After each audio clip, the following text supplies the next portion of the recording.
चुरा लिया है तुमने जो दिल को नजर। 70 के दशक के हिंदी सिनेमा के एक ऐसे एक्टर जिनके चॉकलेटी चेहरे और मधुर मुस्कान ने दर्शकों का दिल जीत लिया था।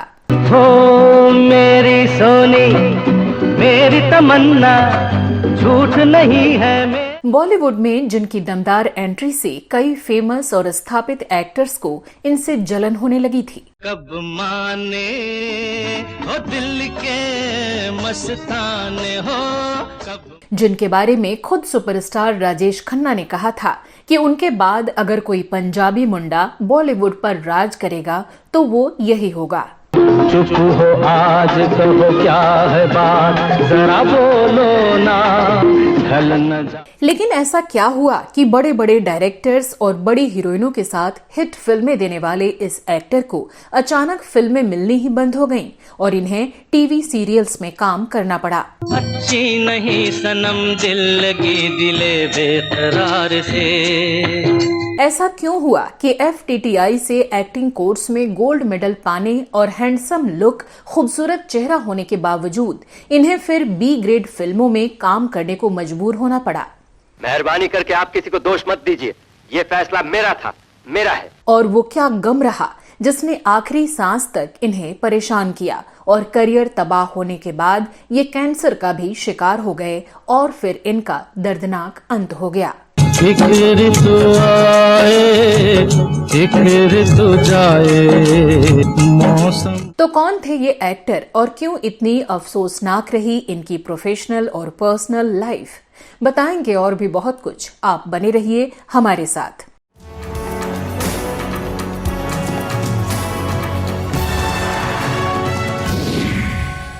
नमस्कार दोस्तों, मैं हूं श्वेता जया और आप देख रहे हैं फिल्मी बातें।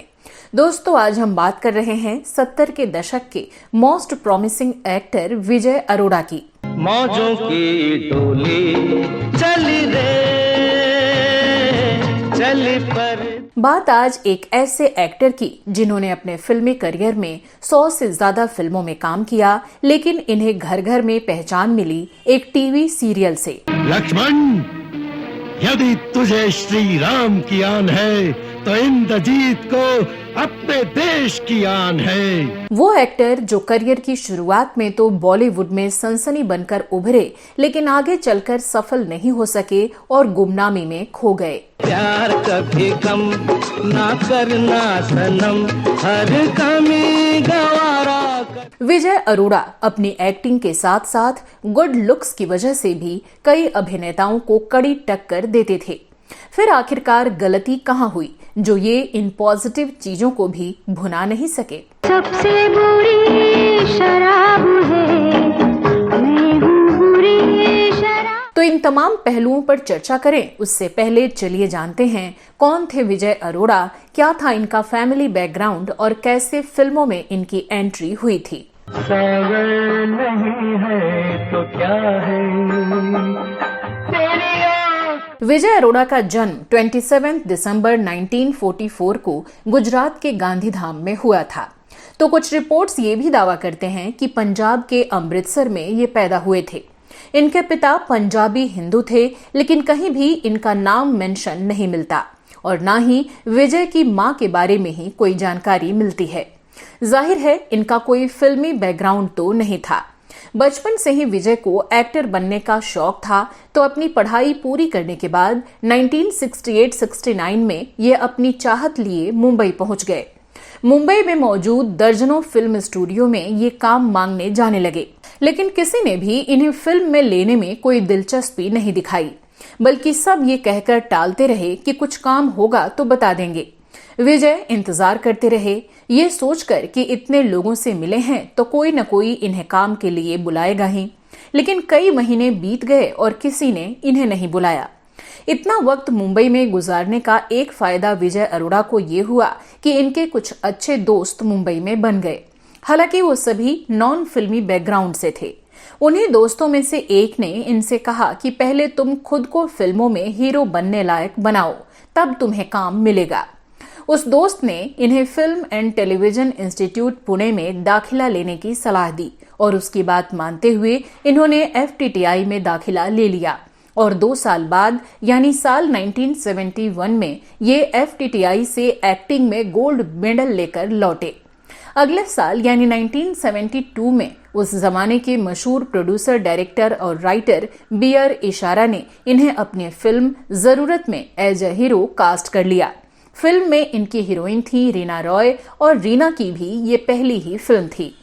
जिंदगी आज है, ना गुजरे हुए कल में है, ना आने वाले कल में है। ये फिल्म तो कोई खास कमाल नहीं दिखा पाई, लेकिन बोल्ड सब्जेक्ट पर बनी इस फिल्म में विजय अरोड़ा को इनके क्यूटनेस की वजह से जरूर पहचान मिली और ये लड़कियों में पॉपुलर हो गए। दरअसल हर पल हर घड़ी आपके साथ रहने को जी चाहता है। और आप इतनी जल्दी इस कदर? पहचान की बात है, जब मंजिल को पहचान लिया तो हिचकिचाहट कैसी, क्यों? इसी साल विजय की 3 और फिल्में आईं। ये फिल्में थीं राखी और हथकड़ी, सबसे बड़ा सुख और मेरे भैया।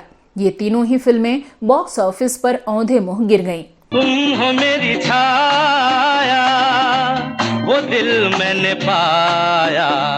करियर की शुरुआत के पहले ही साल में जब बैक टू बैक विजय अरोड़ा की 4 फिल्में फ्लॉप हो गईं, तो फिल्म इंडस्ट्री में बहुत से लोगों को ये लगने लगा कि इस नए लड़के को लोग पसंद नहीं कर रहे हैं। मगर 1973 में एक ऐसी फिल्म आई जिसने विजय को लेकर फिल्म इंडस्ट्री में फैली इस गलत फहमी को पूरी तरह से खारिज कर दिया। दिग्गज प्रोड्यूसर, डायरेक्टर और राइटर नासिर हुसैन ने विजय पर भरोसा जताया और उन्होंने विजय को अपनी मल्टी स्टारर फिल्म यादों की बारात में चांस दिया। चुरा लिया है तुमने जो दिल को नजर। 3 भाइयों के बिछड़ने और फिर मिलने की कहानी वाली इस फिल्म में विजय ने जबरदस्त काम किया। फिल्म में इन पर फिल्माया गया गीत चुरा लिया है तुमने जो दिल को लोगों की जुबान पर चढ़ गया। सिजलिंग जीनत अमान के साथ विजय की जोड़ी ने कमाल कर दिखाया। बदल के मेरी तुम जिंदगानी कहीं। गाने में चॉकलेटी चेहरे वाले विजय अरोड़ा का अंदाज देख लड़कियां इनकी दीवानी हो गईं। इसी साल विजय अरोड़ा की एक और फिल्म आई जिसमें इनके काम को खूब सराहा गया। वो फिल्म थी फागुन और इस फिल्म में वहीदा रहमान और जया भादुड़ी जैसी दिग्गज एक्ट्रेसेस के साथ ये नजर आए। कब माने हो दिल के मस्ताने हो कब। फिल्म में वहीदा इनकी सास बनी थी और जया भादुड़ी इनकी पत्नी बनी थी। अरे मैं तब से क्या क्या इशारे कर रही हूँ, तुम अपने फर्स्ट गियर में एक्टिव हो। क्या करूं, मोहब्बत में फर्स्ट गियर ही काम करता है। इस फिल्म के बाद विजय अपने करियर की पीक पर पहुंच गए और फिल्म इंडस्ट्री में हर तरफ इनकी चर्चा होने लगी। उस जमाने के कई बड़े एक्टर्स इनकी एकदम से बढ़ी लोकप्रियता से परेशान होने लगे। राजेश खन्ना ने तो एक इंटरव्यू में यहाँ तक कह दिया कि उनके बाद उनकी जगह अगर कोई ले सकता है तो वो केवल विजय अरोड़ा हैं, जो कि एक पंजाबी मुंडा हैं। राजेश खन्ना के साथ फिल्म रोटी में विजय को एक छोटे से सीन में काम करने का मौका भी मिला था। लगता है बहुत भूख लगी है आपको, खा लीजिए। आप ही ने मंगवाया, आप खाइए। मंगवाने से क्या फर्क पड़ता है भाई, पेट में तो उसी के जाएगी जिसके नसीब में होगी। विजय ने कई बड़ी फिल्मों में भी काम किया। बॉलीवुड की बड़ी और फेमस एक्ट्रेसेस के साथ सिल्वर स्क्रीन शेयर की। जीनत अमान, आशा पारेख, वहीदा रहमान, जया भादुड़ी, परवीन बॉबी, शबाना आजमी, तनुजा, माला सिन्हा, मौसमी चटर्जी और बिंदिया गोस्वामी, इन सभी एक्ट्रेसेस के साथ विजय फिल्मों में नजर आए। हो मेरी सोनी मेरी तमन्ना झूठ नहीं है। इन्होंने जया भादुड़ी के साथ फागुन, शबाना आजमी के साथ कादम्बरी में काम किया। मैंने अपनी बात कहने में इतनी देर तो नहीं की थी। पुरानी बात कहनी आसान होती है। और तुम्हारी बात? मेरी बात अब की है। इसके अलावा वहीदा रहमान और आशा पारेख जैसी अभिनेत्रियों के साथ भी अभिनय किया। कहते हो तुम तो यूं ही सही के मेरे हंसी सारी। बिंदिया गोस्वामी के अपोजिट ये फिल्म जीवन ज्योति में नजर आए थे और ये इनकी पहली ऐसी फिल्म थी जिसमें लीड रोल में इकलौते विजय अरोड़ा ही थे और कोई दूसरा बड़ा चेहरा फिल्म में नहीं था। मौजों की डोली चली रे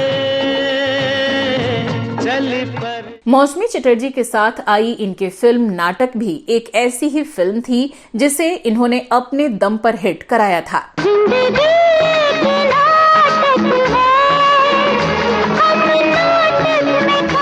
यादों की बारात के बाद 6-7 साल तक विजय का फिल्म इंडस्ट्री में काफी नाम रहा, लेकिन फिर भी इंडस्ट्री के टॉप एक्टर्स की लिस्ट में इनका नाम शुमार नहीं हो सका और इसके पीछे कई वजहें बताई गईं। मैंने अपनी मान मर्यादा घराने की इज्जत को भूल के तुझसे शादी की। तेरे असली रूप को पहचाने बगैर बुआ और पिताजी ने तुझे महालक्ष्मी मानकर स्वीकार किया। एक इंटरव्यू में विजय अरोड़ा ने इसके बारे में बात करते हुए कहा था कि इन्होंने कभी भी फिल्म इंडस्ट्री में होने वाली राजनीति का हिस्सा खुद को नहीं बनने दिया, ना ही इन्होंने फिल्में पाने के लिए कभी किसी तरह की कोई लॉबिंग की, बल्कि इन्होंने हमेशा वही फिल्में साइन की जिनमें इन्हें अपना रोल दमदार लगा।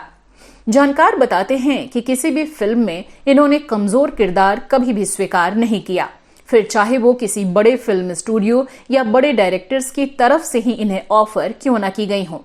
शायद इसीलिए इनके बारे में मीडिया ने भी कभी बहुत अच्छा नहीं छापा, क्योंकि ये किसी की चमचागिरी नहीं करते थे, बस अपने काम से काम रखते थे। शुरुआती 6-7 साल के बाद इन्हें ढंग की फिल्में मिलनी बंद हो गईं।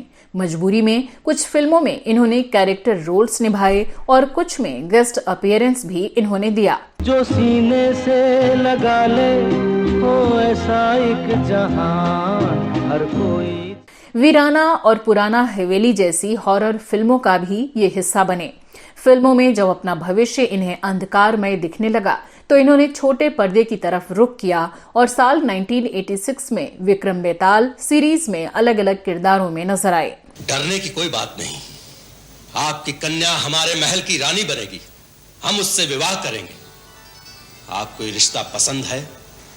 हमारे अहोभाग्य महाराज। लेकिन फिर इन्हें अपने अगले सीरियल रामायण में भी मशहूर निर्माता निर्देशक रामानंद सागर ने इन्हें लेने की इच्छा जताई और 1987-88 में रामायण में इंद्रजीत मेघनाद का रोल ऑफर किया।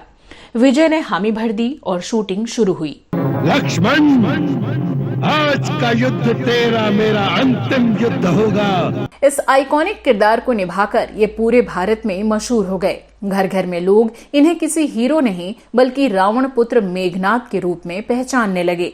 रामायण के अगले साल ये श्याम बेनेगल के टीवी शो भारत एक खोज में मुगल सम्राट जहांगीर के किरदार में नजर आए। ये गुलाम अपने बादशाह की तरफ से घोड़ों से खींचे जाने वाली एक गाड़ी भी हुजूर के लिए लाए हैं। कहाँ है? Where is it? बहुत बड़ी गाड़ी है हुजूर, दीवाने आम के दरवाजे के सामने खड़ी। हम उसे फौरन देखना चाहेंगे। वहीं साल 1993 में जी टीवी पर शुरू हुई जी हॉरर शो सीरीज में भी ये 3 एपिसोड में नजर आए। में इनका दिल नहीं लगा और ना ही फिल्म इंडस्ट्री से इन्हें बढ़िया ऑफर्स मिल रहे थे। साथ ही फिल्म इंडस्ट्री के लोगों की चाटुकारिता लॉबिंग करना भी इन्हें पसंद नहीं था। साल 2003 में इंडियन बाबू नाम की एक फिल्म में ये आखिरी बार एक सपोर्टिंग रोल में दिखे और उसके बाद इन्होंने फिल्मों में काम करना बंद कर दिया। विजय अरोड़ा ने जरूरत, जीवन ज्योति, राखी और हथकड़ी, आखिरी चीख, एक मुट्ठी आसमान, सबसे बड़ा सुख और यादों की बारात जैसी फिल्मों में काम किया। इन्होंने अपने करियर में 110 के करीब फिल्मों और सीरियल्स में काम किया और लोगों का दिल जीता। चलिए अब बात करते हैं विजय अरोड़ा की पर्सनल लाइफ की। तो इन्होंने अपने दौर की मशहूर मॉडल दिलबर दिबार से लव मैरिज की थी, जो कि पारसी समुदाय से ताल्लुक रखती थी। इन दोनों का एक बेटा हुआ जिसका नाम फरहाद अरोड़ा रखा गया। इनके बेटे आज मुंबई में फरारी जैसी लग्जरी कारों का प्रमोशन देखते हैं। फिल्मों से दूरी बनाने के बाद विजय अरोड़ा ने अपना एक प्रोडक्शन हाउस भी स्टैब्लिश किया और इससे इन्होंने कुछ एडवर्टीजमेंट भी बनाए। साथ ही इन्होंने एक तारा बोले नाम से एक चाइल्ड शो भी बनाया था जिसे काफी पसंद किया गया। इसके अलावा विजय अरोड़ा ने अपना एक एक्टिंग स्कूल भी खोला था जहां ये स्टूडेंट्स को एक्टिंग की ट्रेनिंग दिया करते थे। जिंदगी के आखिरी सालों में विजय अरोड़ा कैंसर के शिकार हो गए। फिल्म इंडस्ट्री से तो ये पहले ही निराश होकर अपना रास्ता बदल चुके थे। अब कैंसर की इस लाइलाज बीमारी ने जिंदगी को लेकर इनकी बची खुची उम्मीद भी खत्म कर दी। कैंसर से जूझते हुए 2 फरवरी 2007 को विजय अरोड़ा ने इस दुनिया को अलविदा कह दिया। तब इनकी उम्र 62 साल थी। बताते हैं कि इनकी मौत ने इनकी पत्नी दिलबर के मानसिक स्वास्थ्य पर बहुत बुरा असर डाला और वो डिप्रेशन में चली गईं। वो अक्सर अकेले में बड़बड़ाने लगती थीं। विजय अरोड़ा एक फैमिली मैन थे और इनके साथ पत्नी की बॉन्डिंग बहुत अच्छी रही थी। बॉलीवुड में होने वाली गंदी राजनीति के सामने विजय अरोड़ा ने कभी घुटने नहीं टेके। ये एक आउटसाइडर थे और शायद इसकी एक बहुत बड़ी कीमत भी इन्हें अपने करियर में चुकानी पड़ी। इनके करियर में एक दौर वो भी आया जब इन्हें इस तरह के रोल मिलने लगे जो इनकी उम्र के हिसाब से फिट नहीं बैठते थे, लेकिन बाकी एक्टर्स की तरह इन्होंने कभी भी ऐसे रोल स्वीकार नहीं किए। विजय अरोड़ा जब तक जिंदा रहे अपने उसूलों पर कायम रहे, शायद इसीलिए फिल्म इंडस्ट्री में इनका कोई दोस्त नहीं रहा। फिल्मों में इनके काम और योगदान को हमेशा याद किया जाएगा। तो आज की कहानी में फिलहाल के लिए बस इतना ही। आपके पास भी विजय अरोड़ा से जुड़ी कोई और जानकारी हो तो हमसे साझा करना मत भूलिएगा। इसी तरह के कुछ और सच्ची फिल्मी किस्से कहानियों के लिए आप हमारे दूसरे चैनलों बेबाक बॉलीवुड, बॉलीवुड बाई वेदिका और वो पुराने दिन को भी देख सकते हैं। साथ ही आप YouTube के थैंक्स बटन के जरिए मेरे काम को भी सपोर्ट कर सकते हैं। अब दीजिए अपनी दोस्त और होस्ट श्वेता जया को इजाजत। नमस्कार।